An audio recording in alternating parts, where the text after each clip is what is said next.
is our oral history and genealogy project. And we also sometimes call it, who do you think you are? It builds upon the skills, the knowledge, and the themes that we've been looking at over the course of the year, and it enables the students to find their place in the history that we've been studying. It's one of those projects that links a lot of concepts that spiral throughout the years in elementary, middle, and high school, and at the high school level we get to take it to examining the national identity and all of the political, social, and economic aspects that go into how as Americans we make our decisions on policies, on where we're living and what's important to us. I always tell my students that we're starting on the micro level, is that we take a look at who they are and what makes up their identity, and then the decisions they make. And then they make an identity leaf, so they kind of create their own identity leaf. We put that on a tree to show we're all individuals, we're studying history together.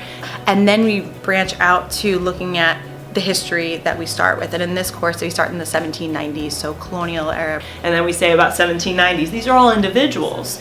However, they're experiencing some of the same events together. And so how do they perceive those events similar to and different from one another? And that's a theme that we carry through the rest of the year. History can be a little bit messy. And I think a lot of times, especially with the way history can be taught, is we have a textbook or using other sources, but history's figured out, everything's done. But through this project, they realize that it is a messy process, that you do have to make inferences and make logical conclusions, that sometimes you won't always have an answer. And I think that's another really big benefit to the project, is they also get to do the work of a historian and see that everything's not so cut and dry. With the genealogy project, I learned that there's many different perspectives to one story. At the start of the project, they're perhaps a little skeptical of thinking about their family or somebody they know, a family friend that could have possibly had a link to something that they learned in their history class.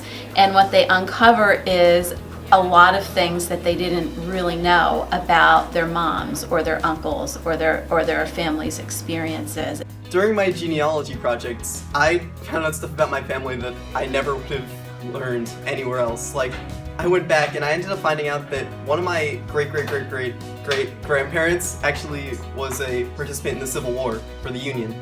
The project is really learning kind of where students connect to the stories of history. What's their personal connection to that? And they'll be creating these incredible blogs based on research that they've done, and it'll give them so many skills about how to, understand and research primary source documents and understand upon whose shoulders we all stand in terms of the story of history.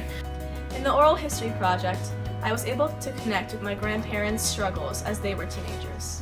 One of the crucial challenges for elementary teachers is to find ways for students to understand the historical content, and one of the best ways for them to do that is comparing their family's experiences to those of certain people throughout history. In this particular case, it would be immigrants in the 1800s or mid-1800s coming through Ellis Island or Angel Island. The students at this age are like little sponges. They want to know about everything. And years back, it was a lot about textbooks. So we were reading about history, but they were disconnected from it. Can you imagine if your parents said, we're moving to a new country, here's a small bag, pack everything you need?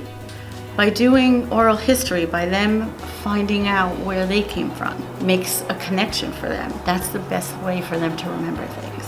So we recently took a field trip to Ellis Island, and I told the students, when you're on the ferry and you see the Statue of Liberty, I want you not to think not as yourself, but as them, as these immigrants. What I liked best was when they pretended to interview us, and we had to make up a story of why we were coming to the U.S. My great-great-grandmother's family, they had a big family, so they had to separate. It's interesting because you know what it's like to be an immigrant, so you don't need to really read hundreds of books to feel what it's like.